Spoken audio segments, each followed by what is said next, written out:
klon le saron te nun ram hi achaw hle mai a he thian nu mein i saron te kha YouTube channel siam vero a YouTube channel a da vero min che na kan saron te nun ram achaw an par thei lo katia ken kol hlei thei bok siri lawa katia chu ka saron te wang hianin subscriber te ka nga pha lut tuk ka channel hi alun pha lut tuk en tun tam pha lut tuk ka subscriber ten pung thur te subscriber pun kha ka du ve box ya ka plan how te kan lave to ka chuan ma se an nun ram hi ala chau e ma wangin en tia ti chi nge ti te kan nang ti fai po kan ti fai man lawa kung kam mấy ni vàng yan kan ko ta hian motor hin ronding na sa thei em ma tu wang chuan kan plan na te hi apo vak mai ni suk fai reng thei po ni lo tu wang chuan in tu lama tang te po khan aba bal ve aba po ve in lo ti ni pon kan thiam lo ani thau nangin ani vek bik lawa e ka saron par chhun po hi he anin rama chaw te la na te hi voi te lama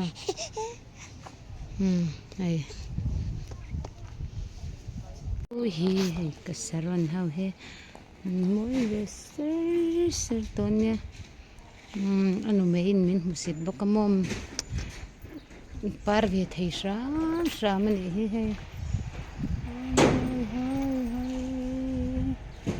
ui hianin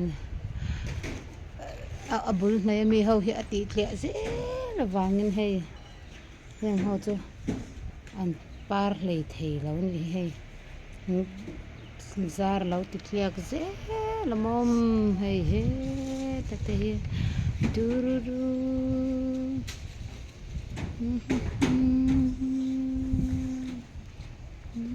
ai nim hi an rau chak lut tu kamom he lam ho he tia kan han pot lo pa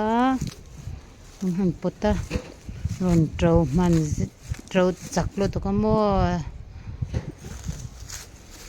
le lama so to nan trau hlei thei chuang mia lawa he lam bi khi trau chak lut tu kamom moi ve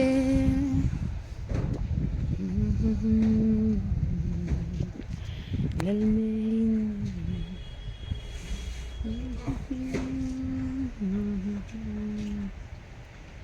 hei po himi kuma hun lawa kan saron te zar kan lo khia vek awangin anin zar puk man lawa mom hei po adang hau hi chu hei kan lal fi hian abul nai mi hai chu lo so sam dan le lam zar tiak ngoi